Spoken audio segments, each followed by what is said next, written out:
Olá, galera do canal, aqui é o Alex da Independência Financeira 72, tudo bem?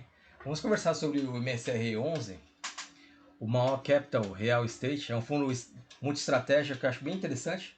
Entrou na minha carteira já há 2 meses atrás.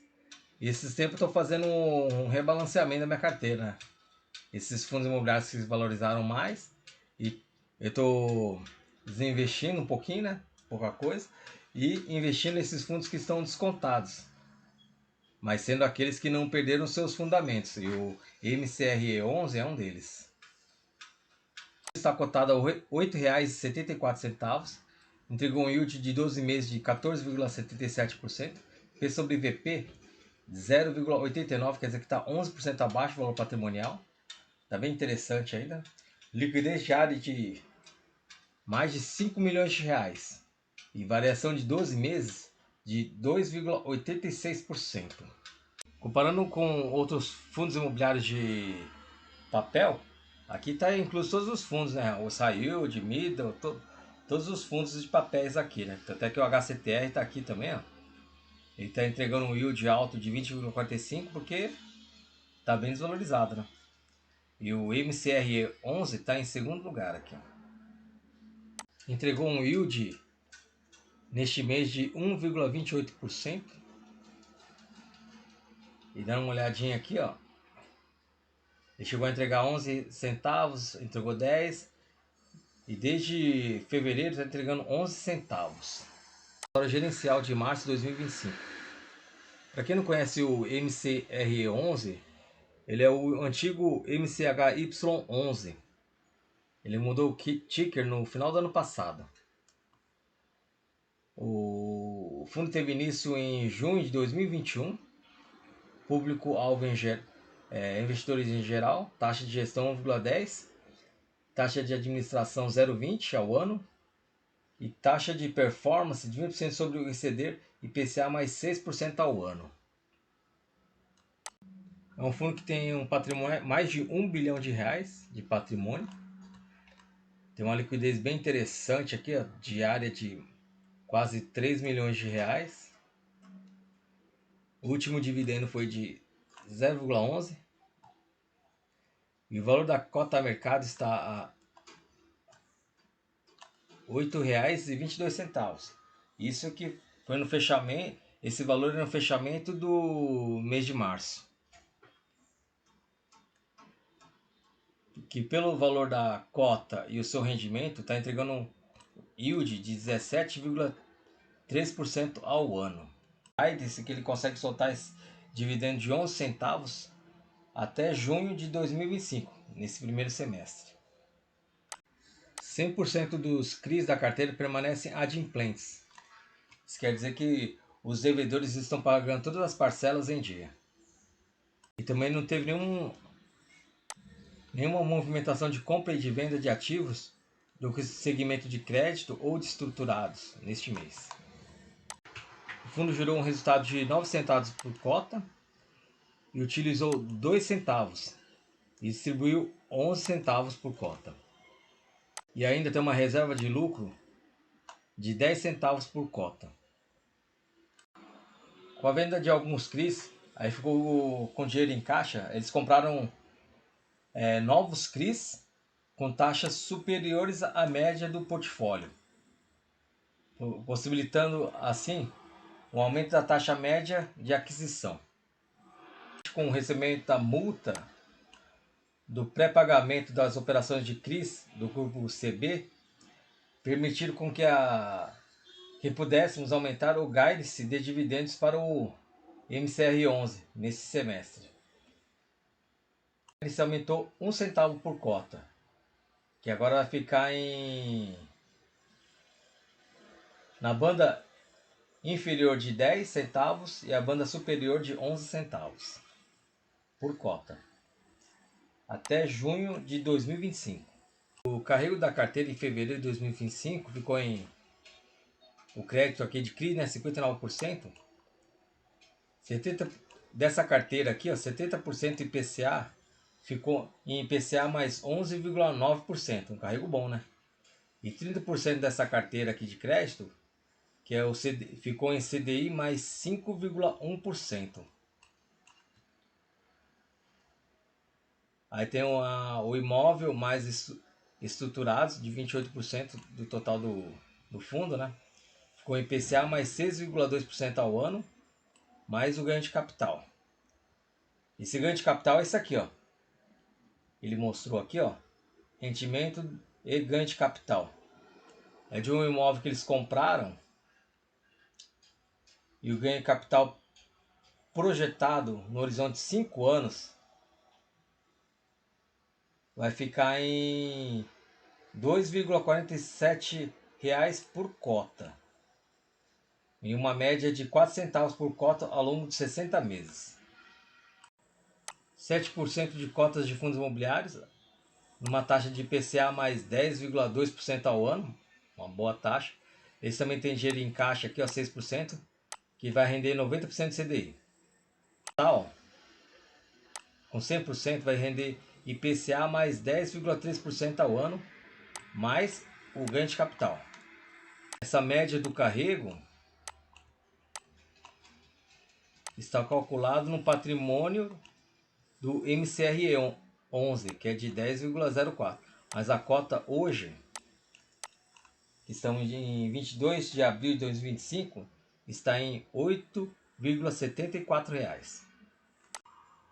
O fundo com a venda de ativos, né, ele gera um lucro, e com essa reserva de lucro acumulada não distribuída, ele tenta manter essa linearidade aqui, ó, dos rendimentos, para não ficar aquela gongorra de sobe, desce todo mês, né?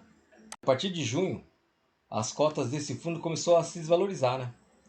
Vamos dar uma olhadinha ali no junho. Aqui, ó, junho, julho, ó, como as cotas começaram a se desvalorizar. E a sua mínima, a mínima foi em dezembro, 20 de dezembro. Vamos voltar ali pro... Ó, em dezembro, ele foi a mínima, dezembro, janeiro, dezembro, né? Pode ver que com a desvalorização das cotas, mesmo recebendo 10 centavos, o seu dividend yield foi aumentando para 13,5% para 16,5%. Depois aqui foi para 11 centavos. E como a cota já estava amassada, o seu ápice chegou a 19,1% ao ano. Se recebesse esse valor todo ano, né? É nessa projeção que eles fazem. A cota se desvalorizaram um pouquinho, se valorizou, né? Um pouquinho, né? De janeiro a fevereiro. Por isso ela deu essa caída aqui, ó. Agora em 12 meses está em 17,33%. 17,3%. Demonstrativo de resultados. Aqui em fevereiro teve uma receita aqui de juros de mais de 8 milhões, depois de correção, que é a inflação, e o CDI, que são os indexadores, né? Então, tem alguns CRIs que essa correção fica acruada e outros eles se distribuem. E também tem esse ganho de capital que foi zerado. Receita de imóveis, é aquele imóvel que eles têm um galpão. Rendimento de fundos imobiliários e receita de caixa, que eles têm investido em CDI, que gerou 11.469.845. Teve um rendimento final de 10.469.163. E o rendimento por cota ficou em 9 centavos. E como distribuiu 11 centavos, ele usou a reserva de lucro não acumulada. São bem diversificados, né? 49% de crédito, 16% de imóveis, 11% estruturados, 9% crédito estruturado, 8% de caixa e 7% de fundos imobiliários. E a distribuição por indexador, 73% é o IPCA, 2% GPM e 25% é o CDI. A tabela consolidada aqui Aqui ele consta os imóveis, todos os ativos que eles têm em carteira. O primeiro aqui é o imóvel que eles têm, né, logísticos, que vale 185 milhões. Aí tem esses CRIs aqui, ó, série única, série estruturada, crédito estruturado. Aí tem esse LTV.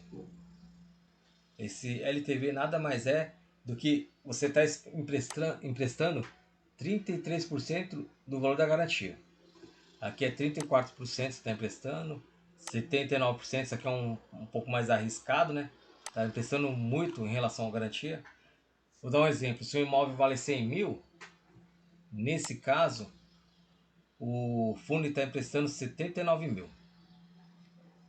Então, quanto menor o LTV, mais seguro é. E esses estruturados são ativos em desenvolvimento. Um exemplo de estruturados aqui, ó, é o MCLO11, que eles vão adquirir 4 galpões logísticos, uma ABL de 634 mil metros quadrados. E parte deste investimento vai voltar após o final do ciclo de investimento e desinvestimentos. Mesmo assim, eles vão pagar nesse meio tempo 12% ao ano para o fundo. Dando uma olhada aqui na carteira de fundos imobiliários, tem alocado aqui em fundo imobiliário 80 milhões, que representa 7% dos recursos do fundo. E está entregando um yield aqui, ó, de 15,2% ao ano. Um ótimo dividend yield aqui. E a maioria é de papel, sendo que esse de HGRU é de renda urbana e o SARI de lajes corporativas. O SARI 11, o gestor pretende liquidar o fundo, vender todos os ativos da carteira. Então, como a cota do fundo está bem amassada, provavelmente o fundo imobiliário comprou para gerar ganho de capital. E o imóvel tem esse centro de distribuição Santa Cruz. Ele tem uma ABL de 84 mil metros quadrados. Tem uma vacância de 23%. Classificação AA. Tipos de contratos típicos. E a atualização dos inquilinos é de logística. Dá uma olhadinha nessa valorização do imóvel que eles tiveram aqui. O ativo consolidado pelo fundo, né, em junho de 2024 foi de 89 milhões. E em dezembro de 2024 foi feito um novo laudo de avaliação, resultando em um valor de cerca de 186 milhões de reais.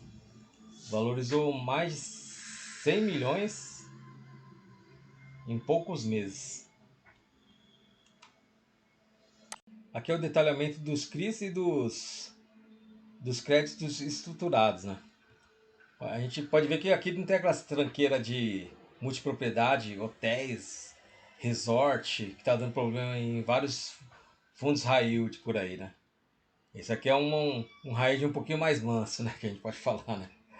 Que os devedores é incorporador, fundo imobiliário, são lajes corporativas, shoppings, galpões. Então, é um crédito considerado um pouquinho mais seguro, né? Em relação àqueles high yield que tem multipropriedade. E como foi mencionado na lista acima, né? O LTV é bem interessante, 40%, emprestou 40% do valor das garantias. Vamos dar uma olhadinha outra aqui, ó. E as garantias são boas, a alienação fiduciária, o imóvel entra como garantia, cessão fiduciária do CBIVs, quer dizer que tudo que eles têm para receber entra como garantia também. Tudo que esse CRI tem para receber passa a ser do fundo imobiliário, né? Alienação fiduciária das cotas, das SPS. Então são boas garantias. Ó, LTV aqui, ó, de 37%. E é isso que eu queria conversar com vocês, galera. Isso é um fundo bem interessante. Na verdade é um fundo high yield, né? Ele paga bem, né? Os dividendos mensais. Mas só que é um high yield até que moderado, né? Eu tenho em carteira, mas só que eu comprei esse fundo imobiliário mais para ganho de capital. Tá joia? Se vocês gostaram desse conteúdo, por favor, se inscreva e dê o seu like. Muito obrigado a todos. Valeu!